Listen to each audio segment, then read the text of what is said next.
Hi friends, ಎಲ್ಲರಿಗೂ ಕೂಡ ಮತ್ತೊಮ್ಮೆ ನಮ್ಮ ಒಂದು ಚಾನಲ್ಗೆ ಸ್ವಾಗತವನ್ನು ಕೋರ್ತಾ ಇವತ್ತಿನ ಒಂದು ವಿಡಿಯೋದಲ್ಲಿ ನಾವು ಈ ಒಂದು ಕರ್ನಾಟಕ ಎಕ್ಸಾಮಿನೇಷನ್ ಅಥಾರಿಟಿಯಿಂದ ಟೋಟಲ್ ಆಗಿ 4 ಸಂಸ್ಥೆಗಳಲ್ಲಿ 650ಕ್ಕೂ ಹುದ್ದೆಗಳು ಏನಿದ್ವು, SDA, FDA, junior assistant, field inspector ಆಗಿರ್ಬೋದು, ಕ್ವಾಲಿಟಿ ಇನ್ಸ್ಪೆಕ್ಟರ್ ಆಗಿರ್ಬೋದು, ಈ ರೀತಿಯಾಗಿ ಬೇರೆ ಬೇರೆ ಹುದ್ದೆಗಳ ಒಂದು ವರ್ಗೀಕರಣ ಮಾಡಿದರು.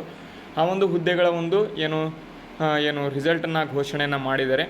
ಅದರ ಒಂದು PDF ಈಗಾಗಲೇ ಡಿಸ್ಕ್ರಿಪ್ಷನಲ್ಲೂ ಕೂಡ ಲಿಂಕ್ ಕೊಟ್ಟಿರ್ತೇನೆ. ಇಲ್ಲ ಅಂತ ಅಂದರೆ ನಮ್ಮ ಒಂದು ಟೆಲಿಗ್ರಾಮ್ನ ಜಾಯ್ನ್ ಆಗಿ, ಅಲ್ಲಿ ನಿಮಗೆ ಇದರ ಒಂದು ಸಂಪೂರ್ಣ ಒಂದು ಮಾಹಿತಿ ಸಿಗ್ತದೆ. ಅಥವಾ 650ಕ್ಕೂ ಅಧಿಕ ಒಂದು ಹುದ್ದೆಗಳ ಒಂದು PDF ಅಲ್ಲಿ ಅಂಕಗಳನ್ನು ಈಗಾಗಲೇ ಬಿಟ್ಟಿದ್ದಾರೆ. ಅದರಲ್ಲಿ ನೀವು ಎಲ್ಲರ ಅಂಕಗಳನ್ನು ಕೂಡ ನೋಡ್ಕೋಬೋದು. ಇದರ ಹಿಂದೆ ಪ್ರಾವಿಷನಲ್ ಸ್ಕೋರ್ ಲಿಸ್ಟನ್ನು ನಿಮಗೆ ನೋಡೋ ಹಾಗೆ ಮಾತ್ರ ಬಿಟ್ಟಿದ್ದರು. ಆದರೆ ಈಗ ಎಲ್ಲರೂ ನೋಡೋ ಹಾಗೆ ಇಲ್ಲಿ ಸ್ಕೋರನ್ನು ಬಿಟ್ಟಿದ್ದಾರೆ. ಎಲ್ಲರೂ ಕೂಡ ಇದನ್ನು ನೋಡ್ಕೋಬೋದಾಗಿರ್ತದೆ. ಡಿಸ್ಕ್ರಿಪ್ಷನಲ್ಲಿ ಲಿಂಕ್ ಇರುತ್ತೆ, ನಮ್ಮ ಒಂದು ಟೆಲಿಗ್ರಾಮ್ ಲಿಂಕ್. ಅದರ ಮೇಲೆ ಕ್ಲಿಕ್ ಮಾಡಿದ್ರಿ ಅಂತಲೇ ಡೈರೆಕ್ಟಾಗಿ ನಮ್ಮ ಒಂದು ಟೆಲಿಗ್ರಾಮ್ಗೆ ಜಾಯ್ನ್ ಆಗ್ತೀರಾ. udyogjeevan.com ಅಂತ ಟೆಲಿಗ್ರಾಮ್ ಇದೆ. ಅಲ್ಲಿ ಹೋಗಿ ನಿಮ್ಮ ಒಂದು ಅಂಕಗಳು ಎಷ್ಟು ಬಂದಿದೆ ಮತ್ತು ಬೇರೆಯವರಿಗೂ ಕೂಡ ಎಷ್ಟು ಅಂಕ ಬಂದಿದೆ ಎಲ್ಲವನ್ನು ಕೂಡ ನೀವು ನೋಡ್ಕೋಬೋದು. ಅದನ್ನು ಓಪನ್ ಆಗಿ ಇಲ್ಲಿ ಬಿಟ್ಟಿದ್ದಾರೆ. ಈಗ PDF ನಾನು ಈಗಾಗಲೇ ನಮ್ಮ ಒಂದು ಟೆಲಿಗ್ರಾಮ್ ಗ್ರೂಪಲ್ಲಿ ಹಾಕಿರ್ತೇನೆ. ಎಲ್ಲರೂ ಕೂಡ ಹೋಗಿ ನೋಡ್ಕೊಳ್ಳಿ. ಮತ್ತು ಈ ಒಂದು ವಿಡಿಯೋ ಹೆಲ್ಪ್ಫುಲ್ ಆಗಿದ್ದರೆ ವಿಡಿಯೋಗೆ ಒಂದು ಲೈಕ್ ಮಾಡಿ, ಶೇರ್ ಮಾಡಿ, ಸಬ್ಸ್ಕ್ರೈಬ್ ಯಾರು ಮಾಡಿಲ್ಲ ಸಬ್ಸ್ಕ್ರೈಬ್ ಕೂಡ ಮಾಡ್ಕೊಳ್ಳಿ. ವಿಡಿಯೋನ ಮುಗಿಸ್ತಾ ಇದ್ದೇನೆ. ಜೈ ಹಿಂದ್, ವಂದೇ ಮಾತರಂ.